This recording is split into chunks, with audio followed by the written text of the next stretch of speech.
Alors que les cas de Covid-19 continuent d'augmenter dans le monde entier, les images des hôpitaux nous sont devenues bien trop familières. Mais lorsque nous voyons les patients en soins intensifs être mis sous respirateur sophistiqué pour les aider à respirer, un détail attire notre attention. Cette ancienne technique, appelée proning, s'est avérée bénéfique pour certains patients souffrant de maladies respiratoires. Les patients peuvent être mis en position couchée, du latin pronus, se pencher vers l'avant, pendant plusieurs heures afin de déplacer les liquides qui ont pu s'accumuler dans leurs poumons et qui gênent leur respiration. Cette technique est de plus en plus utilisée pour traiter les patients atteints de Covid-19 qui ont besoin d'une assistance en soins intensifs. De nombreux patients atteints de Covid-19 ne reçoivent pas assez d'oxygène dans leurs poumons et cela leur cause du tort, explique Panaji Galiatsato, expert en médecine pulmonaire et en soins intensifs et professeur adjoint à l'université de Johns Hopkins aux États-Unis. Alors, ce que nous faisons, c'est que nous les mettons face contre terre sur leur estomac, pour permettre à leurs poumons de se développer. Selon le Dr Galiatsato, la partie la plus lourde des poumons se trouve dans notre dos, de sorte que les patients tournés vers le haut, avec leur poids sur le dos, auront plus de mal à faire entrer suffisamment d'air. Au lieu de cela, la technique de proning augmente le flux d'oxygène et favorise l'utilisation de différentes parties des poumons. Cela peut apporter un changement visible, nous l'avons vu fonctionner chez de nombreux patients, explique le Dr Galiatsato.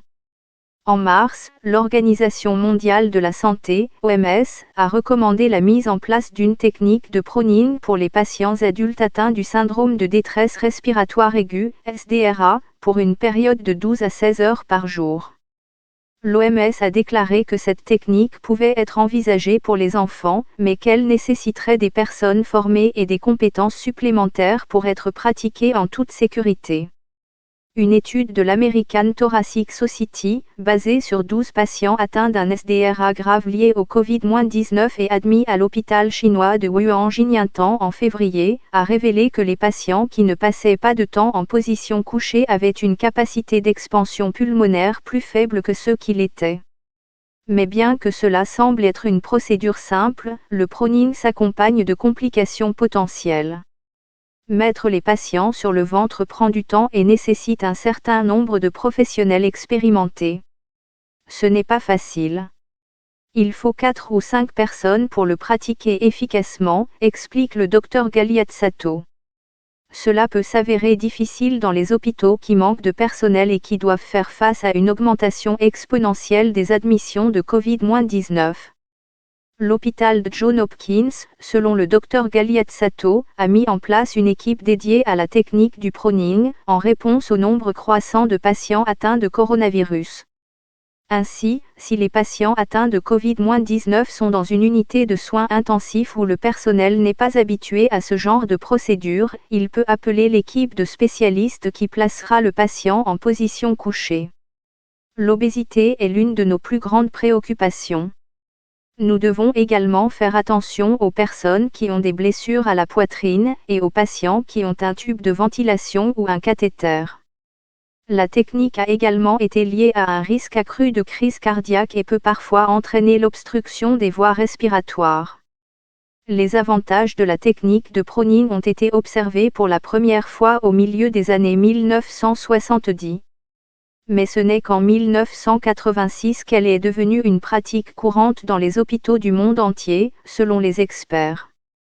Luciano Gattinoni a été l'un des premiers médecins à mener les premières études sur cette technique et à l'essayer avec succès sur des patients. Il est actuellement professeur émérite à l'Université statale de Milan et expert en anesthésiologie et en réanimation. Le professeur Gattinoni a déclaré à la BBC que la technique de proning avait fait l'objet de nombreuses objections à ses débuts, qu'il attribue au caractère très conservateur de la communauté médicale. Lorsque les patients sont face contre terre, les forces physiques dans leurs poumons sont réparties plus uniformément, explique le professeur Gattinoni. Pensez à un poumon soumis à l'énergie mécanique d'un ventilateur, c'est comme s'il était frappé en permanence. De toute évidence, plus cette force est répartie de manière égale, moins elle causera de dommages. Une étude menée en France en 2000 a montré que les patients qui étaient en pronine non seulement bénéficiaient d'une meilleure oxygénation, mais avaient également de meilleures chances de survie. En définitive, il s'agit d'une ressource contre une pandémie qui a tué des dizaines de milliers de personnes et pour laquelle il n'existe pas encore de remède. Pour l'instant, le mieux que nous puissions faire est d'utiliser des thérapies comme celle-ci, déclare le professeur Galiatsato.